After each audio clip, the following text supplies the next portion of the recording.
One night, Henry and Gordon were alone with James. Although the Fat Controller was beginning to think well of him, whenever a chance came, the other engines would talk of nothing but bootlaces. "Remember the time one had to be used to get you out of trouble, James," they would tease. James tried to get his own back, talking about engines who got shut up in tunnels and stuck on hills. But they wouldn't listen. "You talk too much, little James," said Gordon. "A fine, strong engine like me has something to talk about. I'm the only engine who can pull the express. When I'm not there, they need two engines. Think of that. I've pulled expresses for years and have never once lost my way. I seem to know the right line by instinct." Every wise engine knows, of course, that the signalman works the points to make engines run on the right lines, but Gordon was so proud he had forgotten. "Wake up, James," said Gordon next morning. "It's nearly time for the express." "What are you doing? Odd jobs?"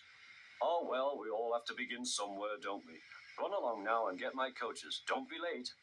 James went to get Gordon's coaches. They were all shining with lovely new paint.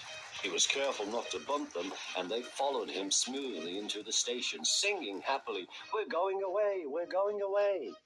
"I wish I was going with you," said James. "I should love to pull the express and go flying along the line."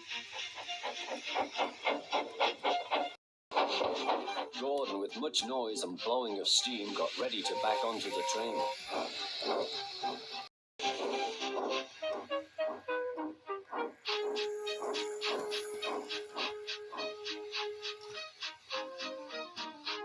The Fat Controller was on the train with other important people, and as soon as they heard the guards whistle, Gordon started.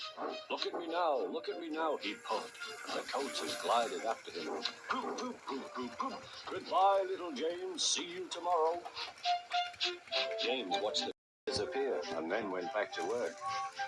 He pushed some trucks into their proper sidings and went to fetch the coaches for another train. James had just brought the coaches to the platform when he heard a mournful noise. There was Gordon trying to sidle into the station without being noticed. "Hello, Gordon. Is it tomorrow?" asked James. Gordon didn't answer. He just let off steam feebly. "Did you lose your way, Gordon?" said James. "No, it was lost for me.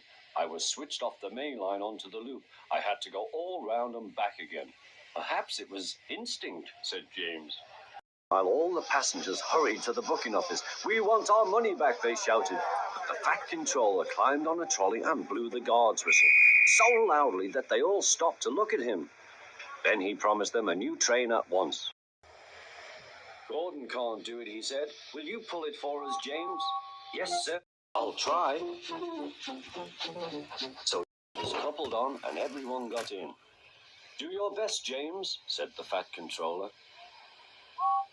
Come along, puffed James. You're pulling as well, sang the coaches.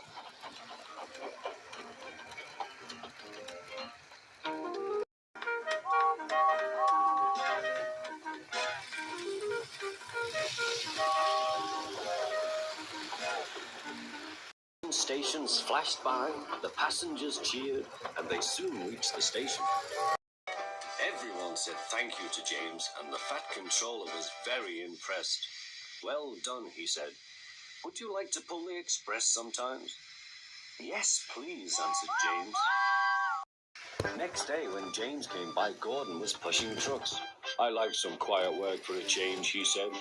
"I'm teaching these trucks manners. You did well with those coaches, I hear." "Good, we'll show them." And he gave his trucks a bump. James and Gordon are now good friends. James sometimes takes the express to give Gordon a rest. Gordon never talks about bootlaces, and they are both quite agreed on the subject of trucks.